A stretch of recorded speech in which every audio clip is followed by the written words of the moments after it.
Hello everyone, welcome back to my channel. Thank you all for the really amazing feedback and the compliments that I got in the first video. I think it was really validating to see that there are actually people watching my videos and I'm not just talking in front of my phone's camera. But first off, I learned from my mistake last video and I am not recording any of these videos without an AC, so if you hear like a little hum in the background, it's the AC. Secondly, sorry, let me just get a little comfortable. Secondly, so I thought a lot about what kind of a video I want to make for my second video, and I think because the first video was something that was so personal to me, I wanted to sort of branch out a bit and not make this entire channel about just myself. I was thinking of how much conflict there is in the world these days. How, every time you open your Instagram, there's some population that is being discriminated against or oppressed or subjugated. And that in turn got me thinking about how I believe oppression, conflict, wars, these are things that are not new. They have always existed. It is only now that we have access to social media, to technology, that we can actually see the actual documentation of these things as they unravel. And then I began to think, sorry, it's like a whole process. Then I began to think about a lot of the conflicts and the wars that not many people know about, because they occurred during a time where this documentation, where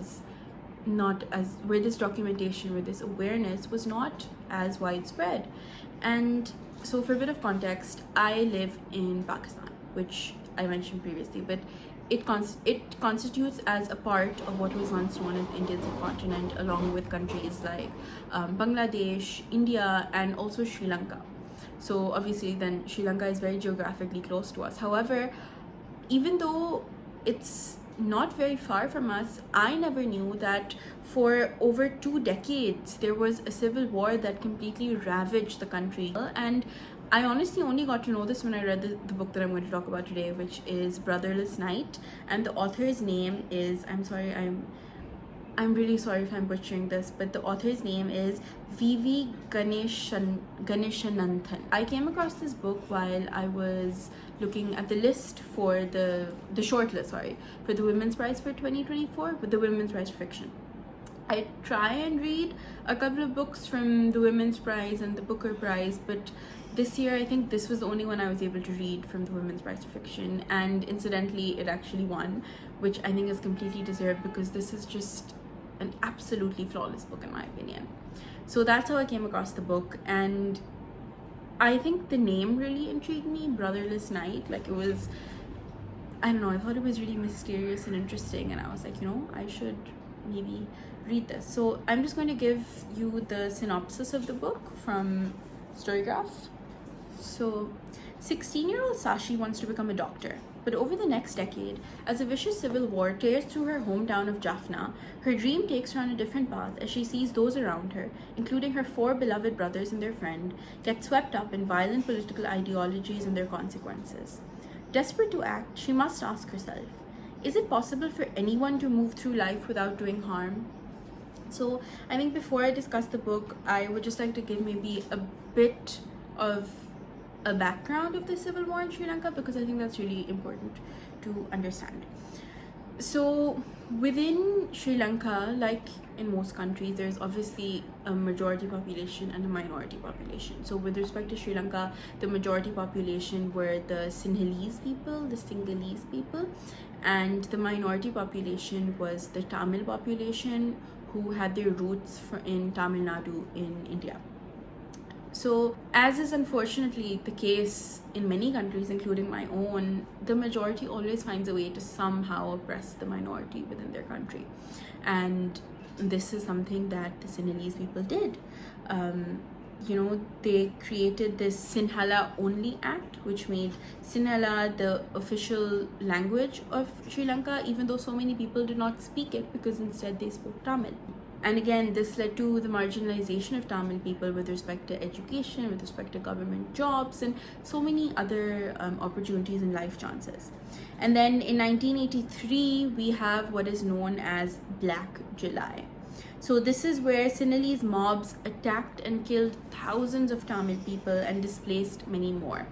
They were kicked out of their homes. Their homes were set on fire, and it was just a flurry of systematic violence against them, essentially. As a result of this constant systematic oppression, violence, the Tamil Tigers were created. So the Tamil Tigers, or the LTTE, sorry, they were a militant group, and their main aim was to liberate the Tamil population of Sri Lanka by creating an independent Tamil state known as Tamil Elam. And these people, they believed in violent resistance. So they were often known to utilize guerrilla warfare, suicide bombings, and many other tactics like this. So the reason why I just spent so long explaining all of this is because this is very important to the actual book itself, because the book details Sashi's experiences of this civil war between the Tamil Tigers and the military and the government. And in the beginning, the book sort of shows Sashi as living this very idyllic life. You know, her main motivation in life is to be a doctor. Her family is extremely supportive. She's very close to her 4 brothers and her mother. Her father is often stationed outside of Jaffna, which is their village. But whenever he comes, you know, she's very close to him as well. So they just have this really warm and close domestic setup, essentially. And I think I really like books that sort of first establish normalcy, and then when there's a break from that normalcy, it like really hits you, which is what this book does so well. So in the middle of the book, Sashi, she goes to Colombo to continue her studies before she gives an exam where she will eventually get into med school.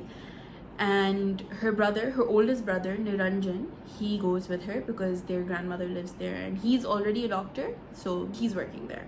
Now, during this time, like I said previously, an event known as Black July happens. So they are at real risk. Now, before the setting fire to houses starts, Niranjan has to go check on his fiance's family because they are also Tamil, and he's very worried about them. So he leaves with a friend in the friend's taxi, and they go and check. And during the time that he's gone, the rioting starts. Sashi literally sees her neighbor being dragged by the hair inside, you know, to be killed. And she manages to save the neighbor's wife and the neighbor's child, and her grandmother flee from there. And then there's this really, I think, so the first night that Sashi spends without her brother, when she doesn't know where he is, because obviously there's no way to communicate at that time, she calls it her Brotherless Night. And for some reason, like, I mean, I knew that was literally the title of the book, but that just sort of hits you like a pile of bricks, because you have someone over here who is so close to her family, whose entire life revolves around her family, and now, you know, she doesn't know where the person who she's closest to is gone. I don't really want to spoil any more of the book because I think it's just a wonderful read, but I think this book really got me thinking a lot about conflict. And I mean, obviously it got me thinking about conflict as a whole, and the very physical sense of, you know, oppressor versus person being oppressed. But it also got me thinking about inner conflict, and how a lot of the times you have to really struggle to find a balance in everything that you do in life. I mean, in the book, Sashi is just a teenager when she experiences her first brotherless night, and I think at that time things were a lot more black and white to her. So she thinks that the government is bad, and then the eventual formulation of the Tamil Tigers, that is good. You know, she thinks that binaries exist, that the Tamil Tigers are good and the government and the military is bad. However, as I think all of us have experienced as we grow older. There's really no such thing as black or white or good or bad or binaries or these meta narratives as we call them in postmodernism.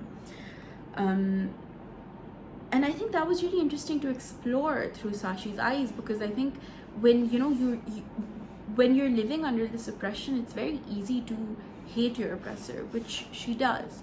But at the same time, Sashi is very intelligent, so she can see through the Tamil Tigers to a certain extent. She sees that yes, they want liberation, but at the same time, a lot of those in charge of the Tamil Tigers are these megalomaniacs who just want power, and they want to, very sadistic in a way, where they just want to exert violence or inflict violence on other people.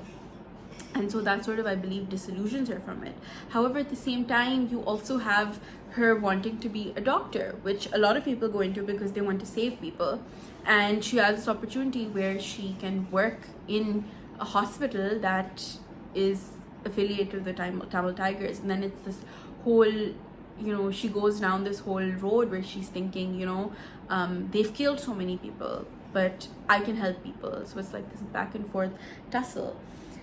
And I think that Sashi's dilemma then is finding a balance. And this is a dilemma that all of us have probably had at one time or another in our lives, where you have to navigate your own inner conflict, and you sort of have to listen to that little voice in your head and listen to what it tells you, as opposed to what everyone else is doing. Like even within her own family, 2 of her brothers go and join the Tamil Tigers. One of her brothers becomes anti-everything, anti-military, anti-Tamil Tigers, because he's so full of hate. And then Niranjan, unfortunately, does not make it. I'm so sorry, that was a spoiler. But yeah, so I think that, yes, this book talks a lot about actual conflict, but the meat of the story lies in understanding Sashi's inner conflict, in understanding how to be a good person when you're surrounded by so much violence, or when you're surrounded by so much hate, and how to look at these conflicts not as power struggles, but also look at the very human cost of these. There is a time during the novel where Sashi is displaced, where she is a refugee along with her elderly grandmother, and she sees the toll that it takes on her grandmother, who is quite old, who is weak, who is frail. And that in turn gets her thinking about whether all this bloodshed, whether she knows that the end goal is something that will lead to liberation, but at the same time it's like, is the human cost of that liberation worth it if our hands get red with blood? So I think that this inner conflict was really fascinating for me to see.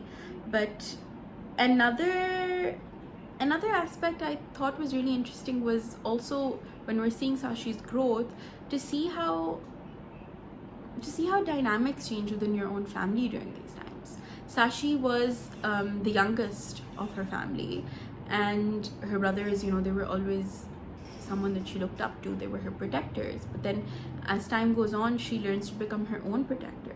She does not need her brother. If anything, she ends up protecting her older brother more than he protects her.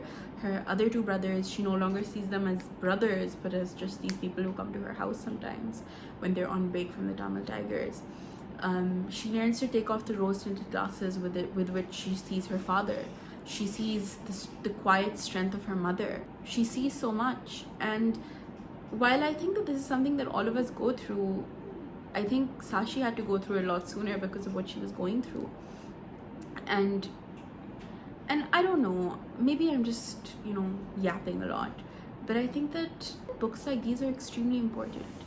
Not only because they tell you about an event in history or events in history that are glossed over or not even mentioned a lot of the times, but because they ground you in a certain way. Like, they show you that yes, people, yes, the Tamil population was being abused, they were being oppressed, but a lot of the times, like I said, there are no binaries. The Tamil Tigers were also abusing people. And most often they were abusing their own Tamil people. Suicide bombings were so common. You know, there were these fasts that people would take where they wouldn't eat, and they would just televise these fasts as awareness for the Tamil Tigers. And then, you know, it just, you begin to think, like I said previously, of wars and conflicts, not only in terms of who wins and who loses, but also in terms of the human cost. And then that gets you thinking, can you ever win a conflict? Can you ever win a war? Is there truly a side that is ever good? So yeah, that was just me talking about this book, because I think this is also a really lovely book. Not lovely, I don't think I should use the word lovely, but I think it's a very important book. And I think that I took a lot of lessons from these books and how I think about other conflicts, how I think about many of the things that are happening in the world. And again, I don't know whether this is true for every conflict. I mean, there are certain conflicts that are going on right now where it is very, very clear who the oppressor is and who the oppressed is, and who is bad and who is good. But a lot of the times, the lines get blurred as these conflicts sort of go on. So yes, that is it for this video. Thank you all for watching. Like I said previously, thank you to everyone who, you know, watched the last video. I think maybe for the next video I'll pick something a little more lighthearted. But yes, that is today's video. Hopefully I can upload soon if I'm not too busy with my thesis. But thank you for watching.